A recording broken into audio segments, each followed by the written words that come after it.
بسم اللہ الرحمن الرحیم۔ السلام علیکم۔ آخر حضور صلی اللہ تعالیٰ علیہ وسلم کی دو بیٹیوں کو طلاق کیوں دی گئی؟ دوستو، ایک باپ سارے غم برداشت کر سکتا ہے، لیکن جب اس کی جوان بیٹیوں پر کوئی مصیبت آئے تو وہ اس بوڑھے باپ کو توڑ کر رکھ دیتی ہے۔ حضور صلی اللہ تعالیٰ علیہ وسلم نے جب طائف کی وادی میں کافروں کے پتھر کھائے تب بھی آپ نے کسی کو بد دعا نہ دی۔ جنگ احد میں آپ صلی اللہ تعالیٰ علیہ وسلم کو کافروں نے اوپر سے نیچے گرایا تب بھی آپ نے کسی کو بد دعا نہ دی، لیکن جس وقت حضور صلی اللہ تعالیٰ علیہ وسلم کی دو بیٹیوں کو اچانک طلاق دی گئی تو آپ صلی اللہ تعالیٰ علیہ وسلم بیٹیوں پر آنے والے اس غم کو برداشت نہ کر سکے اور طلاق دینے والے اس ظالم انسان سے کہا کہ جا، میں تجھے بد دعا دیتا ہوں کہ اللہ تجھ پر اپنا کوئی کتا مسلط کر دے۔ دوستو، یہ واقعہ حضور صلی اللہ تعالیٰ علیہ وسلم کی دو بیٹیاں حضرت رقیہ اور حضرت ام کلثوم کا ہے کہ جن کی شادی حضور صلی اللہ تعالیٰ علیہ وسلم نے نبوت کے اعلان سے پہلے اپنے چاچا ابو لہب کے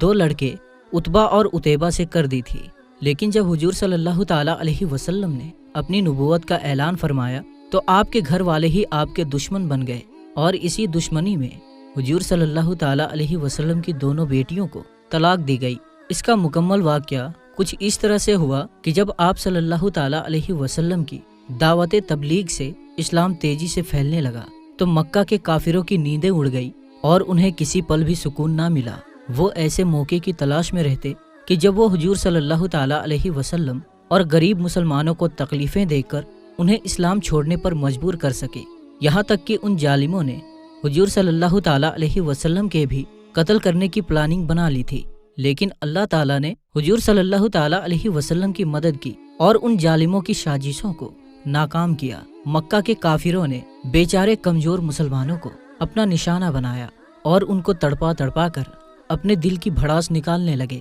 اس کام میں مکہ والے تنہا نہ تھے، بلکہ بہت سے دوسرے قبیلے والے بھی ان کا ساتھ دیتے تھے۔ دن بدن ان کے ظلم و ستم بڑھتے ہی جا رہے تھے۔ ان میں سے کچھ ایسے بھی بے رحم تھے کہ جن کے سینوں میں دل نہیں بلکہ پتھر کے ٹکڑے تھے۔ ان لوگوں نے بے بس مسلمانوں کو قید کر کے بہت مارا پیٹا، انہیں بھوکا پیاسا رکھا، مکہ کی تپتی ریت پر لٹا کر لوہے کی گرم سلاخوں سے داغا۔ انہی بے بس مسلمانوں میں حضرت عمار بن یاسر تھے کہ جن کو مکہ کے ظالم لوہے کی جرہیں پہنا کر دھوپ میں لٹا دیتے اور اس تپتی زمین پر انہیں اتنا مارتے کہ وہ بے ہوش ہو جاتے۔ انہی کمزور مسلمانوں میں حضرت خباب بن ارت رضی اللہ تعالی عنہ بھی تھے کہ جن کے سر کو لوہے کی گرم سلاخوں سے داغا جاتا۔ ایک دن تو ظالموں نے حد کر دی کہ کوئلہ دہکا کر اس پر حضرت خباب کو چیت لٹا دیا، یہاں تک کہ وہ کوئلہ ان کے خون سے ٹھنڈا پڑا۔ انہی مظلوم مسلمانوں میں حضرت بلال حبشی رضی اللہ تعالی عنہ بھی تھے کہ جو امیہ بن خلف کے غلام تھے۔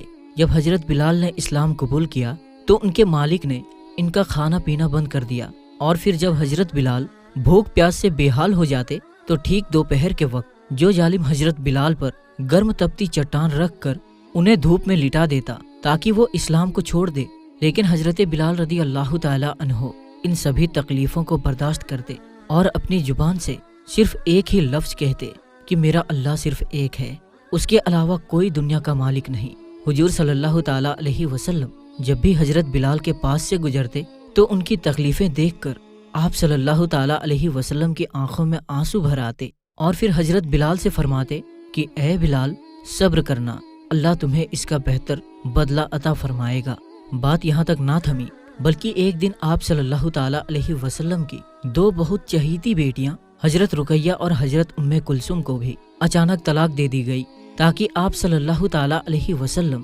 پوری طرح ٹوٹ جائیں اور اسلام کی دعوت دینا چھوڑ دیں، کیونکہ جب حضور صلی اللہ تعالی علیہ وسلم نے کھلے طور پر اپنے نبی ہونے کا اعلان فرمایا تو ابو لہب نے حضور صلی اللہ تعالی علیہ وسلم کو گالیاں دینا شروع کر دی اور کہنے لگا کہ اے محمد، تیرا برا ہو۔ تو اس پر اللہ تعالیٰ نے قرآن کی آیتیں نازل کرتے ہوئے فرمایا کہ برا تو ابو لہب کا ہوگا۔ رقیہ اور ام کلثوم آپ صلی اللہ تعالی علیہ وسلم کی بیچ کی دو بیٹیاں تھیں۔ یہ ابو لہب کے دو بیٹوں عتبہ اور عتیبہ کے ساتھ نکاح کے رشتے میں تھی، اور وہ دونوں لڑکے اپنے باپ ابو لہب کی طرح بے رحم انسان تھے اور اسلام کے کٹر دشمن تھے۔ حضور صلی اللہ تعالی علیہ وسلم کی ان دونوں بیٹیوں کا نکاح تو ابو لہب کے لڑکوں سے ہو گیا،